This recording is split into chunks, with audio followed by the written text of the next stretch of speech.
Hi, I'm Lisa Sharp with Clear Calm Space, and today I'd like to talk to you about your book collection. Yep, books.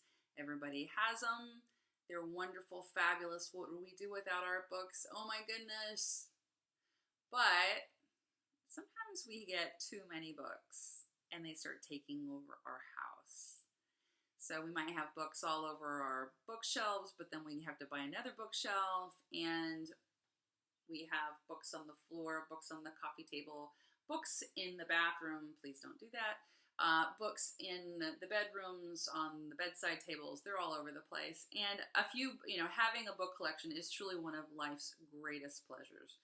I used to be a librarian and worked with a public library system for over 10 years, and I have a real passion for books myself. But what I see a lot with my clients is that they just have too many books. Is there such a thing?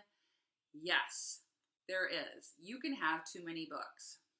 So today I want to help you cull out three different sections of three different categories in your book collections that you can really let go of to gain yourself some space so that you can actually use the books that you have.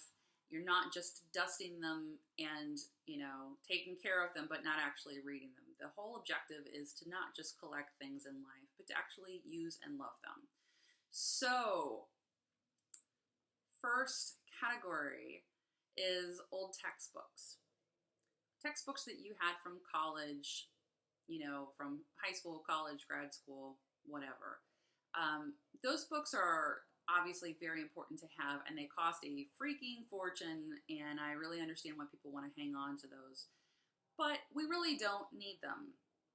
Unfortunately, a lot of places won't take textbooks. So, like your public library, you should definitely call them ahead if you want to donate books to your library and see if they take them. I think most public libraries don't, because there's really nothing that they can do with them. They definitely can't add them to their collection, and they probably wouldn't be able to resell them if your public library does a sales. That some libraries do book sales to raise money to buy more books for their library system. So check that out. But the first thing is those textbooks. They are a pain in the butt because they take up a bunch of room. They collect dust. There is some sort of emotional attached to them oftentimes because, we paid good money for them, and that's our field of expertise, and we feel like we need to, keep all of those things because it is our field.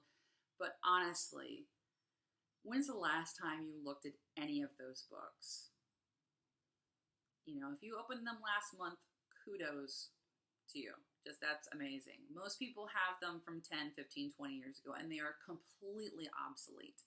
So start culling through your old college or textbooks or from whatever education that you had, and they really should probably just go to Goodwill. The second category is popular fiction. Popular fiction is so much fun, right? Takes us places that's so interesting. You can just, escape and zip right through it and enjoy yourself. But the fact is that most pop fiction books don't get reread. We usually read them once we go, that was pretty good. And then we stick it on our bookshelves, and then they just languish there for years. And one thing you should know about books is that they don't get fresher with age. They decompose. They're, it's paper. And they're not really designed to last for hundreds of years. They start getting yellow, they can get moldy, they can get dusty. If you see any sort of moisture in with your books, please, for the love of Pete, throw them away, because that mold that's in one particular book is contagious. It can start moving into other books, and it can destroy an entire book population very easily. So speaking from experience, just trash them. That's what libraries do, because libraries know that those books are not only they're messed up themselves, but they can start hurting the other books around them. So those pop fiction books, let them go, let them go, let them go. Give them to Goodwill, give them to a retirement living home. That a lot of those places have small libraries within the building. So, hospitals sometimes take them. Any sort of place where people are just, that's where they live, or they're hanging out there for a certain period of time. Those sort of places can be are often really appreciative of those sort of books. So, and the other thing I want to say about those library or those pop fiction books is that if you've only read them once, you're really not going to read them again. Consider just getting them from the library next time instead of actually buying them, and then you don't have to like deal with all of this. You can just go check it out, read it, and return it, and that's done. So that can save you a lot of time and money and effort in the long run. So the third category and the last category is any sort of travel book, medical book, or computer book, technology books. Those three categories in libraries get circulated really a lot. They're very useful for a short period of time, and then they tend to be replaced with the newest editions. So that should also be true for your home collection. Rarely are you going to look at a book from the time that you went to Ireland 15 years ago, and you're going to pull out that travel book and actually look through it or actually reuse it. Really, I mean, for the most part, people buy those, they use them on that trip, and then they go on their bookshelf and they just sit.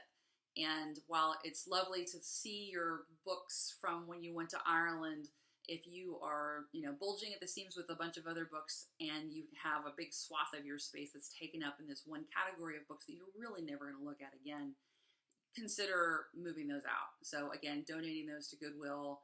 Sometimes libraries will resell those books in their book sales, but they definitely don't deserve a place in your precious book space. So I hope that's helpful. 3 different areas of books that you can let go of pretty easily. Those are the low-hanging fruit in my book. Those are all things that you can just go through and go, realistically, I'm not going to look at these books again. So I hope that's helpful. Please come over to my website and sign up for my free 7-day 100 decluttering or 100 item decluttering challenge. It's a 7-day email sequence that you get an email every single day, and it gives you a guidance of different areas of your house that you can very easily declutter and gain back some space in your house so that you have a house that feels better to you and less stuffed with stuff. So go over to my website, www.clearcalmspace.com, and go sign up for your free 7-day 100 item decluttering challenge. Like it if you like it. Share it if you think that someone in your life could use some librarian's advice on getting rid of some books. I know this is a very hot topic for people. People are very, very protective of their book collections, and understandably so. But it's good to get a fresh perspective and let some of those books go. So I hope that's helpful. This is Lisa Sharp signing off from Clear Calm Space. Have a fabulous day. Bye.